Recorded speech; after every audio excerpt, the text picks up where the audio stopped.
नमस्कार दोस्तों, स्वागत है आप लोगों को story for Ankit YouTube channel में। तो दोस्तों, आज की कहानी है जन्माष्टमी क्यों मनाई जाती है।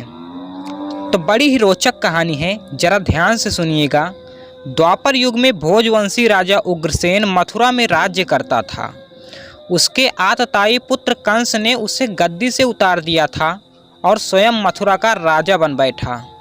कंस की एक बहन देवकी थी, जिसका विवाह वासुदेव नामक यदुवंशी सरदार से हुआ था। एक बार कंस अपनी बहन देवकी को उसकी ससुराल पहुंचाने जा रहा था। रास्ते में आकाशवाणी हुई, हे कंस, जिस देवकी को तू बड़े प्रेम से ले जा रहा है, उसी में तेरा काल बसता है। इसी के गर्भ से उत्पन्न 8वां बालक तेरा वध करेगा। यह सुनकर कंस वासुदेव को मारने के लिए उद्यत हुआ। तब देवकी ने उससे विनयपूर्वक कहा, मेरे गर्भ से जो संतान होगी उसे मैं तुम्हारे सामने ला दूंगी। बहनोई को मारने से क्या लाभ है। कंस ने देवकी की बात मान ली और मथुरा वापस चला आया। उसने वासुदेव और देवकी को कारागृह में डाल दिया। वासुदेव देवकी के एक एक करके 7 बच्चे और 7 को जन्म लेते ही कंस ने मार डाला। अब 8वां बच्चा होने वाला था। कारागार में उन पर कड़े पहरे बैठा दिए गए। उसी समय नंद की पत्नी यशोदा को भी बच्चा होने वाला था। उन्होंने वासुदेव देवकी के दुख जीवन को 8वें बच्चे की रक्षा का उपाय रचा।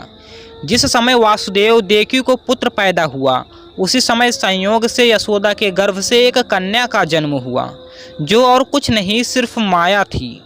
जिस कोठरी में देवकी वासुदेव कैद थे, उसमें अचानक प्रकाश हुआ और उनके सामने शंख चक्र गदा पद्म धारण किए चतुर्भुज भगवान प्रकट हुए। दोनों भगवान के चरणों में गिर पड़े। तब भगवान ने उनसे कहा, अब मैं पुनः नवजात शिशु का रूप धारण कर लेता हूँ। तुम मुझे इसी समय अपने मित्र नंद जी के घर वृंदावन में भेजाओ और उनके यहाँ जो कन्या जन्मी है उसे लाकर कंस के हवाले कर दो। इस समय वातावरण अनुकूल नहीं है, फिर भी तुम चिंता न करो।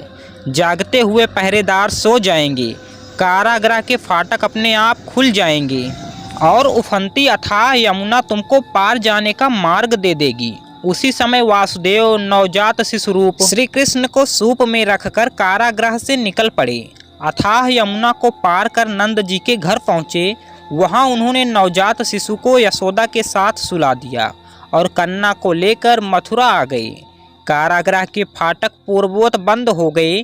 अब कंस को सूचना मिली कि वासुदेव देवकी को बच्चा पैदा हुआ है। उसने बंदी गृह में जाकर देवकी के हाथ से नवजात कन्या को छीनकर पृथ्वी पर पटक देना चाहा, परंतु वह कन्या आकाश में उड़ गई और वहां से कहा, अरे मूर्ख, मुझे मारने से क्या होगा। तुझे मारने वाला तो वृंदावन में जा पहुंचा है। वह जल्द ही तुझे तेरे पापों का दंड देगा। यह है कृष्ण की जन्म कथा। दोस्तों, अगर हमारी वीडियो आपको जरा सी भी अच्छी लगी हो तो प्लीज़ वीडियो को एक लाइक करके चैनल को सब्सक्राइब कर देना और इसे ज़्यादा से ज़्यादा शेयर करना। धन्यवाद।